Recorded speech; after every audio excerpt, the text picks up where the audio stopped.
Hello, welcome to your teacher classes. और आज हम लोग क्वेश्चन नंबर 5 से बनाएंगे। 4 तक का वीडियो मैं अपलोड कर चुकी हूँ। क्वेश्चन नंबर 5 कह रहा है बच्चों, परिमेय संख्या -8/11 की तुल्य परिमेय संख्या लिखें जिसका अंश निम्नलिखित हो। ठीक है, तो -8/11 एक हमें परिमेय संख्या दी गई और इसका हमें तुल्य परिमेय संख्या लिखना है जिसका अंश हमें दिया गया है कि उसका अंश जो है वो -24, 40, 72, -96 और -120 हो। तो चलिए इसको हल करते हैं।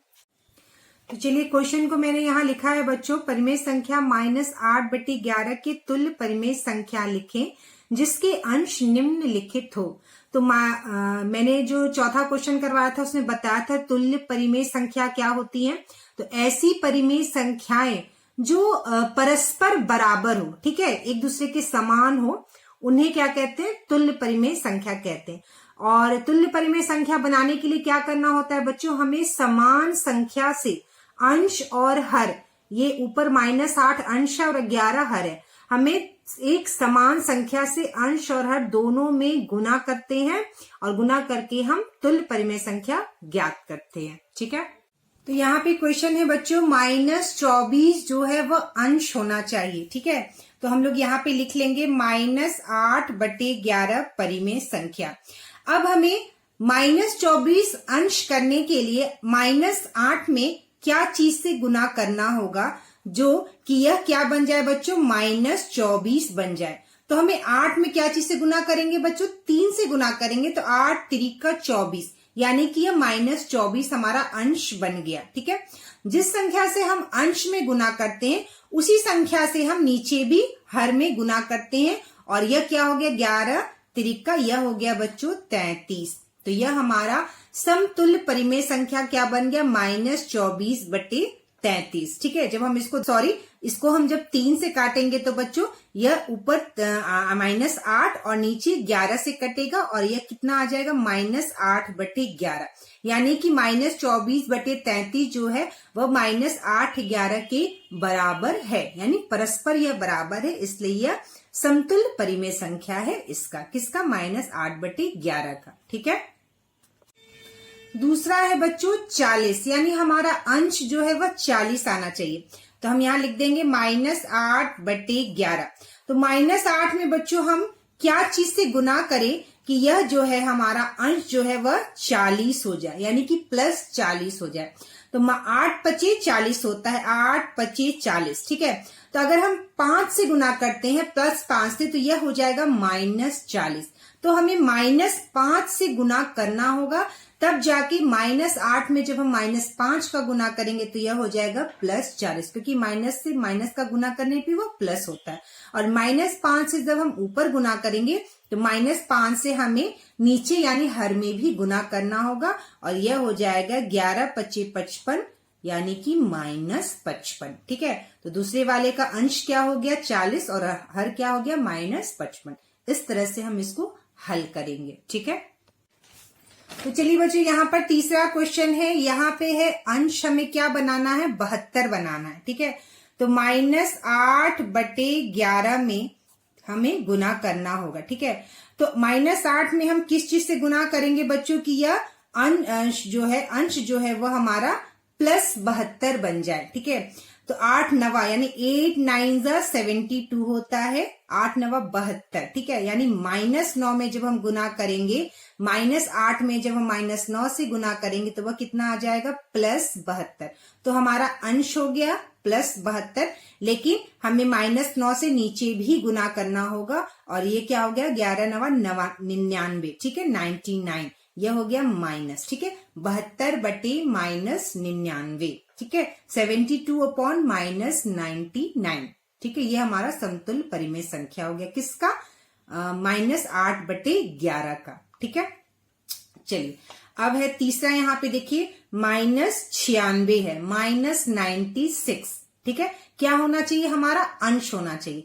तो हमारा प्रश्न क्या है? -8/11 में हम क्या चीज से -8 में हम क्या से गुना करें जो यह -96 हो जाए। ठीक है, किससे गुना करेंगे? तो 12 से गुना करेंगे। 8 में जब हम 12 से गुना करेंगे, 12 8 96। ठीक है, और ये माइनस में है तो हमें 12 से ही गुना करना होगा। 12 में जब हम 8 का गुना करेंगे -8 का तो कितना आ जाएगा हमारा -96।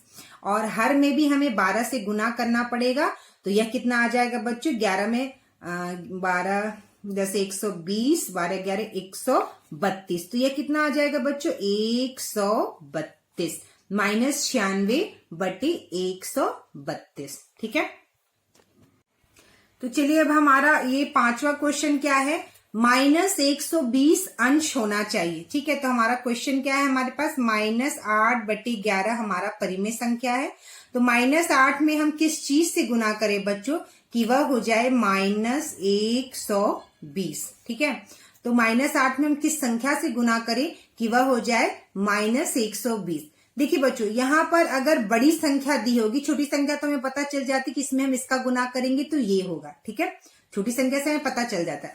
अब मान लीजिए -120 आए, 120 आए, 8 में हम किस चीज से गुना करेंगे, तो यहाँ सिंपल आप 120 में 8 से भाग दे दीजिए, कितना हो जाएगा 8 1 8। ठीक है, तो ये कितना बच गया 4 और 0 आ गया नीचे, 8 25 40। ठीक है, यानी कि इस तरह से हमें पता चल जाएगा कि 8 में हम जब 15 का गुना करेंगे तो वह कितना हो जाएगा 120। ठीक है, देखिए 15 है, 15 में जब हम 8 से गुना करेंगे तो 8 25 40 का 0, 4 लगा हाथ में, 8 1 8 और 4 12, 120। ठीक है, तो अगर बड़ी संख्या दी होगी और हमें पता करना होगा कि यहाँ पे किस चीज से गुना करें, तो उस संख्या में हम पहले वाला जो अंश है उससे भाग दे देंगे, 120 में 8 से, तो आ गया हमारा 15। यानी कि जब हम 15 से गुना करेंगे 8 में, ठीक है, -8 में जब हम 15 से गुना करेंगे तो कितना हो जाएगा -120। तो हमारा अंश बन गया -120। 15 में ऊपर से गुना किया है तो 15 में हम नीचे भी गुना करेंगे, और जब अब 11 में 15 का गुना करेंगे तो कितना आ जाएगा बच्चों 165। ठीक है, तो -120/165 हमारा समतुल्य परिमेय संख्या आ गया। जब आप इसको काटेंगे तो यह -8/11 के बराबर होगा। 15 से 120 -8 बार में कटेगा, और 165 15 से 11 बार में कटेगा। ठीक है, ये हो गया हमारा समतुल्य परिमेय संख्या। चलिए नेक्स्ट क्वेश्चन हम लोग करते हैं। तो चलिए क्वेश्चन नंबर हमारा 6 है बच्चों, निम्नलिखित परिमेय संख्या को संख्या रेखा पर निरूपित करें। ठीक है, तो हमें परिमेय संख्या दी गई है, एक तरह का देखिए तो भिन्न है परिमेय संख्या, जिससे हमें संख्या रेखा पर दर्शाना है, निरूपित करना है। बहुत ही आसान है। संख्या रेखा तो हमें पता है बच्चों, एक सीधी रेखा पर 0 जो है वो बिल्कुल सेंटर बीचों बीच होता है। ठीक है, 0 के बाईं तरफ जो है ऋणात्मक संख्या होती है, और दाईं तरफ जो है वह धनात्मक संख्या होती है। ठीक है, इतना हमें पता है। तो ये जो है संख्याएं हम इनको पूर्णांक कहते हैं। ठीक है, तो बाईं ओर ऋणात्मक पूर्णांक है और दाईं ओर धनात्मक पूर्णांक है।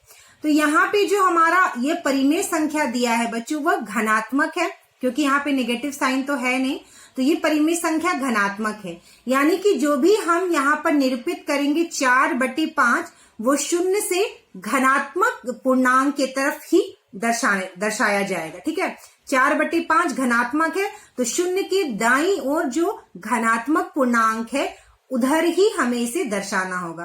पहली बात तो ये क्लियर हो गई।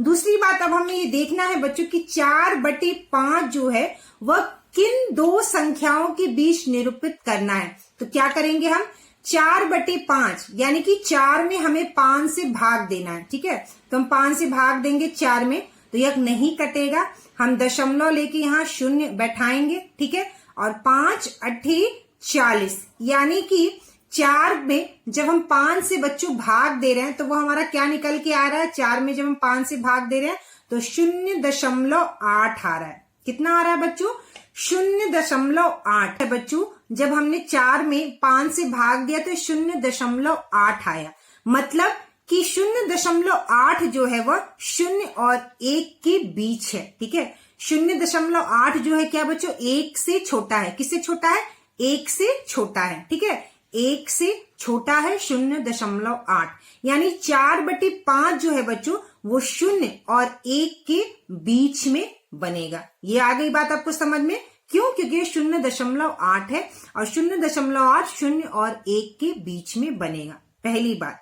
अब हम क्या करेंगे, यह देखिए बच्चों 4/5 है, तो 0 और 1 के बीच में हम 5 बराबर भाग करेंगे। 0 और 1 के बीच में क्या करेंगे बच्चों, 5, ठीक है, 5 नीचे है। जो भी हमारा हर होगा, नीचे वाला जो भी हमारा हर होगा वह हम 0 और 1 के बीच में उतने भाग करेंगे, ठीक है। जो भी भाग करेंगे वो बराबर करेंगे। तो हम लोग यहाँ पर भाग कर लेते हैं बराबर, 1 2 3 4। तो देखिए 5 बराबर भाग में बट गया, 1 भाग, 2 भाग, 3 भाग, 4 भाग, 5 भाग, ठीक है। तो यह 5 बराबर भाग में हमने बांट दिया। अब क्या करेंगे, 4/5 बनाना है। तो 0 की तरफ से हम 4 गिनेंगे, 4 जो हमारा अंश है वह हम 4 गिनेंगे। 5 जो हमारा हर है उतने बराबर भाग हम करेंगे, और जो ऊपर वाला अंश है वह हम गिनकर उसे दर्शाएंगे। तो 0 से हम गिनना शुरू करेंगे, 1 2 3 4, ठीक है। तो यह जो पॉइंट है बच्चों, यह जो पॉइंट है, ठीक है, यह जो पॉइंट है हमारा, यह है हमारा 4/5, ठीक है। कहां से कहां तक, यहां से लेकर इस तरह से हम आएंगे, ठीक है। यहां से लेकर इस तरह से हम ऐसे आएंगे, और यह जो पॉइंट है बच्चों वह है 4/5, ठीक है। तो यह जो पॉइंट है संख्या रेखा पर क्या है, 4/5 है, और इस तरह से हम परिमेय संख्या को संख्या रेखा पर दर्शाएंगे, ठीक है। तो चलिए बच्चों अब दूसरा है -4/5, ठीक है, -4/5। तो संख्या रेखा हम बना लेंगे। संख्या रेखा पे इस हम 0 1 2 3 और 0 के बाईं तरफ इधर -1 -2 -3 पूर्णांक लिख लेंगे। अब देखिए सबसे पहली बात, यह परिमेय संख्या जो दी है वो ऋणात्मक है, ठीक है। क्या है बच्चों, ऋणात्मक है। तो हमारा जो संख्या -4/5 होगा वह हम कहाँ पे निरूपित करेंगे, वह हम माइनस की तरफ निरूपित करेंगे, ठीक है। यानी ऋणात्मक पूर्णांक की तरफ, ऋणात्मक जो संख्याएं दी गई हैं उधर हमें -4/5 को दर्शाना होगा, पहली बात। दूसरी बात, मैंने अभी आपको दिखाया बच्चों कि 4 में जब 5 से आप भाग देंगे तो यह आ जाएगा 0.8, और ये -4 में जब आप 5 से भाग देंगे तो हमारा आ जाएगा -0.8, ठीक है, -0.8। यानी कि यह 0 से और 1 के बीच में है। 0.8 किसमें बच्चों है, 0 और -1 के बीच में होगा, ठीक है। 0 और -1 के बीच में क्या होगा, -0.8 होगा। यानी 0 और -1 के बीच में हमारा यह -0.8 बनेगा, ठीक है। 0 और -1 के बीच में -0.8 है, इसलिए -4/5 हम 0 और -1 के बीच में दर्शाएंगे। दूसरी बात। तीसरी बात, हमारा जो हर है वह 5 है, तो 0 और -1 के बीच में हम 5 बराबर भाग करेंगे। तो 1 2 3 4, ठीक है, यानी 5 भाग हो गए। अब हम गिन लेते हैं भाग, 1 भाग, 2 भाग, 3 भाग, 4 भाग, 5 भाग, ठीक है। तो हमने जो हर था हमने 5 बराबर भाग में बांट दिया। अब जो हमारा अंश है -4, वह हम 0 से गिनना शुरू करेंगे बाईं ओर, ठीक है। तो 1 2 3 4, ठीक है, 1 2 3 4।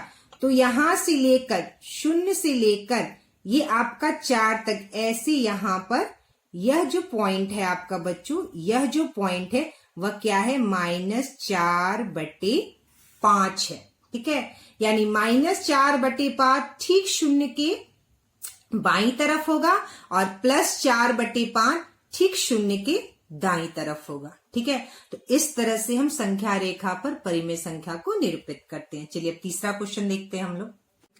तो चलिए बच्चों हम लोग क्वेश्चन बनाते हैं। 5/8 को संख्या रेखा पर हमें निरूपित करना है, ठीक है। तो 5/8, जैसे मैंने 4/5 बताया, 1 से छोटा है। 5/8 भी जो है वो बच्चों आपका 1 से छोटा है। 5 में जब 8 से गुना भाग करेंगे आप तो 0.625 आएगा, ठीक है।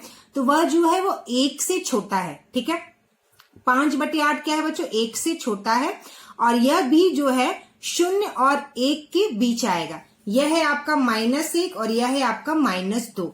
चूंकि हमें 8 भाग करना, इसलिए मैंने इसकी जो दूरी है थोड़ी बड़ी बड़ी बनाई है। ठीक है, तो 0 और 1 के बीच में ही हमारा 5/8 आएगा, क्योंकि ये 1 से छोटा है, 1 से छोटा है। ठीक है, अब देखिए आप 0 और 1 के बीच आएगा, तो यहाँ पर 8 हर में है, तो हम 8 भाग करेंगे 0 और 1 के बीच में। तो 1 2 3 4 5 6 7 8, यानी देखिए कितने भाग हो गए, 1 2 3 4 5 6 7 8, हमने 8 भाग कर दिए। ठीक है, चूंकि ये धनात्मक परिमेय संख्या है तो ये धनात्मक की तरफ ही हम इसको बनाएंगे। ठीक है, राइट हैंड साइड में, ये है आपका राइट हैंड साइड इधर कहते हैं, और इसको क्या कहते हैं बच्चों, लेफ्ट हैंड साइड कहते हैं, 0 के इधर। ठीक है, तो 8 बराबर भाग हमने कर दिए। अब 5 जो है ऊपर कितना है अंश, 5, तो हम 0 से 5 गिनेंगे, 1 2 3 4 5, और यह हमारा आ गया बच्चों 5। तो यहां से लेकर इस तरह से हम इसको जो बनाएंगे, यह हो जाएगा पॉइंट हमारा 5/8 संख्या रेखा पर। ठीक है, इस तरह से हम इसको निरूपित करेंगे। तो चलिए अब हमारा क्वेश्चन नंबर 3 है बच्चों। ठीक है, क्वेश्चन नंबर ये 4 है, 3 क्वेश्चन हमने बना लिया, 4था क्वेश्चन है, ये है -8/3। ठीक है, -8/3। ठीक है, सबसे पहले तो हम ये ध्यान देंगे कि 8 में जब आप 3 से भाग दीजिएगा तो 3 दूनी 6, ये कितना बच गया, यहाँ बच गया आपका 2, दशमलव लिया 0, और 3 छक्का 18। ठीक है, 3 6 18, फिर यह 2 बच गया, और इस तरह 2.66। ठीक है, यानी कि 8/3 क्या होगा बच्चों, 2.66, मतलब 2, ये माइनस है। ठीक है, तो हमारा क्या आएगा आंसर, -2.66, और इस तरह से ये अनंत तक चलते जाए। तो यह जो -8/3 है वो बच्चों 2.6, यानी कि -2.6, यानी -2 और -3 के बीच में निरूपित होगा। आई बात समझ में, -8/3 कहाँ बनेगा बच्चों, -2 और -3 के बीच होगा, क्योंकि -2.6 जो है वह -2 और -3 के बीच आएगा। ये आगे हमको बात समझ में। अब क्या करेंगे, मैंने जैसे आपको बताया था, यह देखिए 3 क्या है, हमारा हर है। 3 क्या है बच्चों, हमारा हर है, तो हम -3 और -2 को 3 बराबर भाग में बांटेंगे। यह जो -3 और -2 है, इसको हम 1 इकाई कहते हैं। ठीक है, ये -2 से -1 1 इकाई है, -1 से 0 1 इकाई है, तो यह -2 और -3 को हम 3 बराबर भाग में बांट देंगे। तो यह हो गया 1 और यह हो गया 2। ठीक है, 1 2 3 बराबर भाग में हमने इकाई को बांट दिया। अब देखिए अंतर क्या है, यह देखिए, यह जो हम लोगों ने निरूपित किया था इस तरह से, इसमें हमारा अंश छोटा था और हर बड़ा था। ठीक है, अंश छोटा था, हर बड़ा था। इस प्रश्न में भी देखिए हमने अंश हमारा छोटा था, हर हमारा बड़ा था। लेकिन अब इस वाले में अगर आप ध्यान देंगे बच्चों, थोड़ा सा धुंधला हो गया, इस वाले में अगर आप ध्यान देंगे बच्चों, तो हमारा अंश बड़ा है, यहाँ पर -8 ऊपर बड़ा है और यह 3 छोटा है। ठीक है, तो 3 को हम बराबर हिस्सों में बांट देंगे इकाई को। अब है हमें -8/3 निरूपित करना है, यानी हर इकाई को हम 3 बराबर भाग में बांटेंगे, और यह ऋणात्मक परिमेय संख्या जो है वो 0 से इधर की ओर चलेगा। तो -2 और -1 को भी हम 1 2 3 बराबर भाग में 1 2 3 बराबर इकाई में बांट देंगे, और -1 और 0 को भी हम 1 2 3 बराबर भाग में बांट देंगे। ठीक है, अब हम क्या करेंगे, यहां से गिनेंगे -8, तो यह 1 हो गया, 1 2 3 4 5 6 7 8, यह हो गया हमारा बच्चों -8/3। यहां से लेकर यहां तक हम इसको इस तरह से क्या करेंगे, जोड़ देंगे। तो यह हमारा पॉइंट जो है बच्चों वह है -8/3। ठीक है, यह जो पॉइंट है वह क्या है बच्चों, -8/3। तो इस तरह से हम इसको संख्या रेखा पर निरूपित करेंगे। ठीक है, तो सबसे पहले क्या किया जाता है, हम लोग जब इसको निरूपित करते हैं संख्या रेखा पर, सबसे पहले बच्चों हम लोग संख्या रेखा पर जब भी निरूपित करते हैं तो ऋणात्मक को पहले हम शून्य के इधर ध्यान देते हैं कि हमें जो परिमेय संख्या बनाना है वो ऋणात्मक की तरफ बनाना है। ठीक है, हर जो है वो हम इकाई को क्या करते हैं, हर एक इकाई को उतने बराबर भाग में हम बांट देते हैं। ठीक है, और इसी तरह हमारे पास जो है 8 हिस्से होने चाहिए। ठीक है, इस तरह से जो हमने इकाई बांटा 3, इस तरह से हमें 8 हिस्से होने चाहिए। तो हमने इस तरह अलग अलग करके -8/3 इस तरह से हम इसको निरूपित करेंगे। ठीक है, तो चलिए बच्चों हमारा इसका 5वां क्वेश्चन है -2 1/2। ठीक है, तो -2 1/2 को हम क्या लिख सकते हैं, 2 दूनी 4 और 1 5, यानी -5/2। ठीक है, -5 में आप 2 से जब भाग देंगे तो ये आ जाएगा 2.5, -2.5 आएगा। ठीक है, -2.5 आएगा। तो 2.5 जो है माइनस, वो -3 और -2 के बीच होगा। ये आ गई बात आपको समझ में। और यहाँ तो देखिए -2 दिया ही हुआ है। ठीक है, तो -2 होल 1/2 को हम -5/2 लिख सकते हैं। जब इसको भाग देंगे तो आएगा -2.5। -2.5 -2 और -3 के ठीक बीचों बीच होगा। ठीक है, पहली बात हम लोगों ने इसको ऐसे लिख दिया -5/2। ठीक है, अब क्या है, यहाँ पे हर 2 है तो हम इकाई को क्या करेंगे, 2 बराबर भाग में बांट देंगे। तो हमने बीच का हिस्सा कर दिया और यह इकाई 2 बराबर भाग में बट गई। अब है -5, तो हमें शून्य से चलना होता है। इस 2 और -1 की इकाई को भी 2 बराबर भाग में बांट देंगे। -1 से शून्य को भी हम 2 बराबर भाग में बांट देंगे। ठीक है, अब हम शून्य से गिनना शुरू करेंगे -5 यानी 5 तक। तो 1 2 3 4 5, देखिए आपका यहाँ बिल्कुल बीचों बीच आ गया। यह हो गया आपका -5/2। तो यहां से लेकर आप शून्य तक आना पड़ेगा आपको, यह इस तरह से। ठीक है, तो यह जो पॉइंट है वो क्या है बच्चों, -5/2 है। ठीक है, यह जो पॉइंट है -5/2 आ गया। आ गया, आई बात समझ में आपको। तो इस तरह से हम संख्या रेखा पर जो है परिमेय संख्या को निरूपित करेंगे। ठीक है।